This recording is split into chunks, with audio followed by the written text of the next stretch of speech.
अब बच्चों हम बात कर रहे थे अश्वमेध यज्ञ की, यानी कि जो राजा अश्वमेध यज्ञ को ऑर्गेनाइज करता था या परफॉर्म करता था, वो जिन भी राजाओं ने उसके सामने सरेंडर किया है उन सभी को उस अश्वमेध यज्ञ को देखने के लिए इनवाइट करता था, यानी कि आमंत्रित करता था कि आप आइए और हम किस तरह से इस यज्ञ को परफॉर्म करते हैं, इसका देखने के लिए आपको इनविटेशन भेजा जाता है।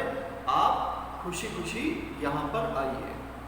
इसलिए हमने यहाँ पर एक पॉइंट लिखा है कि राजा हु ऑर्गेनाइजेस द सैक्रिफाइस, यानी कि जो भी वो धार्मिक अनुष्ठान को करवा रहा है, वॉज रिकॉग्नाइज्ड। रिकॉग्नाइज्ड वर्ड का मतलब होता है पहचाना जाना, यानी कि जो उस धार्मिक अनुष्ठान को करवा रहा है उसे जाना जाता था किस रूप में? एज मोस्ट पावरफुल, यानी कि सबसे शक्तिशाली प्रभावशाली व्यक्ति के रूप में उसे जाना जाता था। क्योंकि अश्वमेध यज्ञ कौन करवा सकता है?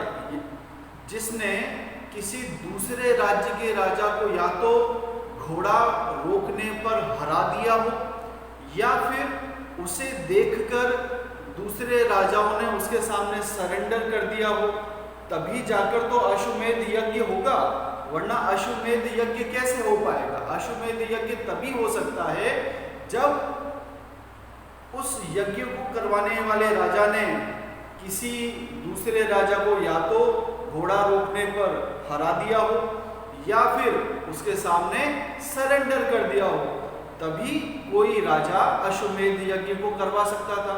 तो यहाँ पर यह बात लिखी हुई है कि जो भी उस अनुष्ठान को, उस यज्ञ को करवा रहा है, उसे आसपास के पूरे इलाके में सबसे प्रभावशाली व्यक्ति के रूप में जाना जाता था। And all other rajas bought gift for him, यानी कि वो उन्हें भी इनवाइट करता था उस यज्ञ को देखने के लिए जिन्होंने उसके सामने सरेंडर किया है। तो वो सरेंडर करने वाले राजा जब उस यज्ञ में शामिल होने आते थे, उसे देखने के लिए आते थे, तो वह उसके लिए, उस राजा के लिए खूब सारे महंगे उपहार लाया करते थे, तोहफे लाया करते थे, ताकि वो यज्ञ करवाने वाला राजा खुश हो सके, वो प्रसन्न हो सके, है ना।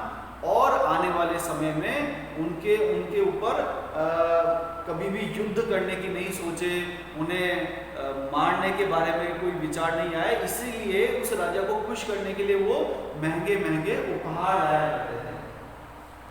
अब जो राजा यज्ञ करवा रहा है, अश्वमेध यज्ञ करवा रहा है, वो डेफिनेटली बहुत पावरफुल राजा है, क्योंकि उसने तो लोगों को अपने सामने आत्मसमर्पण करवाया है, और अगर उसने उस घोड़े को पकड़ लिया था तो उसने युद्ध में भी उसे हराया है। इसलिए वो राजा सेंट्रल फिगर होता था। सेंट्रल फिगर मतलब उस रिचुअल का, उस अनुष्ठान का केंद्र बिंदु, यानी कि सबसे इंपॉर्टेंट व्यक्ति उस राजा को माना जाता था अश्वमेध यज्ञ में, जो उस अनुष्ठान को करवा रहा है। और जहां पर वो राजा बैठता था वो काफी ऊंचा थ्रोन होता था। He set on a special throne. Throne का मतलब होता है बेटा सिंहासन, यानी कि वो चेयर जिसके ऊपर, वो सिंहासन जिसके ऊपर राजा बैठा करता है, उसे थ्रोन कहते हैं। तो उसके लिए एक स्पेशल तरीके का एक ऊंचा सा सिंहासन बनाया जाता था जिसके ऊपर उस राजा को बिठाया जाता था। And his charioteer. अब चैरियोट वर्ड का मतलब क्या होता है बेटा? चैरियोट वर्ड का मतलब होता है रथ, और चैरियोटियर वर्ड का मतलब होता है रथ को चलाने वाला। तो जब वो सारे राजा आ जाते थे उस यज्ञ को देखने के लिए, और जो मेन राजा जो कि यज्ञ करवा रहा है वो ऊंचे सिंहासन पर बैठ जाता था, तो फिर चैरियोटियर को बुलाया जाता था, यानी कि उस राजा के रथ को चलाने वाले व्यक्ति को बुलाया जाता था। अब उसका क्या काम है वहां पर? He chanted the tales of the bravery of raja in the battlefield.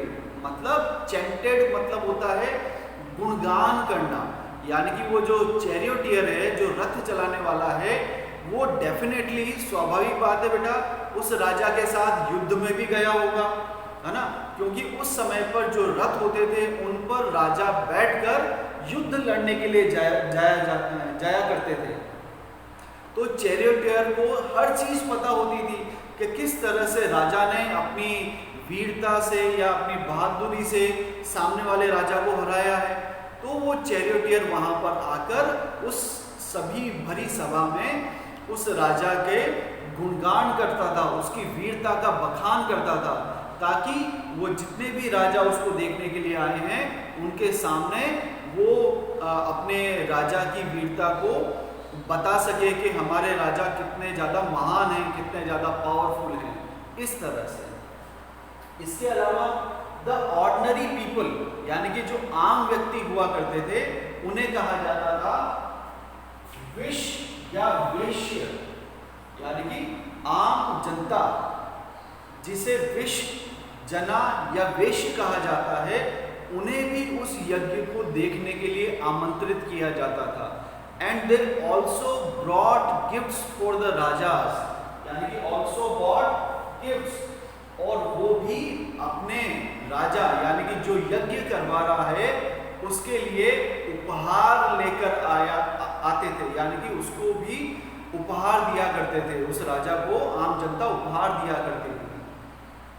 हालांकि कुछ लोग, however, some people such as those who were regarded as Shudras, अब कुछ लोग ऐसे भी होते थे जिन्हें, जो ब्राह्मण्स और प्रीस्ट होते थे, वो कुछ लोगों को शूद्र मानते थे, यानी कि लोअर कास्ट, नीची जाति के लोग माना जाता था उन्हें।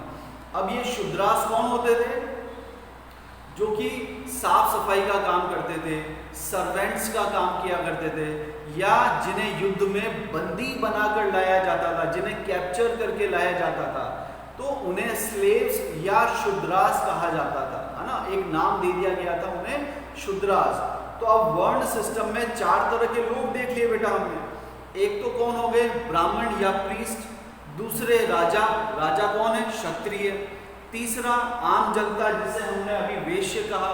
और चौथा व्यक्ति कौन हुआ? जिन्हें नीची जाति का समझा जाता था, जिन्हें स्लेव्स के रूप में माना जाता था, या जिन्हें सर्वेंट्स का काम किया जाता था। तो उन्हें प्रीस्ट ने, यानी कि जो ब्राह्मण्स थे, उन्होंने नाम दिया था शूद्रास। किन्होंने नाम दिया ये? By the priest were excluded from many rituals. Excluded word का अर्थ होता है बेटा शामिल नहीं करना। तो इन्हें इस अश्वमेध यज्ञ को इवन देखने के लिए भी आमंत्रित नहीं किया जाता था। इनके लिए राजा का सख्त आदेश होता था कि जो भी शूद्र जाति को बिलोंग करते हैं, या जो भी शूद्रास हैं, जो भी स्लेव्स हैं, सर्वेंट्स हैं, लोअर कास्ट पीपल हैं, वो इस अश्वमेध यज्ञ में भागीदार नहीं बन सकते, इवन देखने के लिए भी नहीं आ सकते हैं। तो इस तरह से बेटा हमने ये टॉपिक पढ़ा है कि किस तरह से कुछ लोग राजा बना करते थे और 3000 साल पहले किस किस तरीके के परिवर्तन आए। अब हम इस चैप्टर में अगले टॉपिक की तरफ आगे बढ़ेंगे और उसका नाम है बेटा वर्ण सिस्टम। अगले वीडियो में हम वर्ण सिस्टम के बारे में बात करेंगे। आई होप यहाँ तक आपको समझ में आया होगा बच्चों। Thank you so much.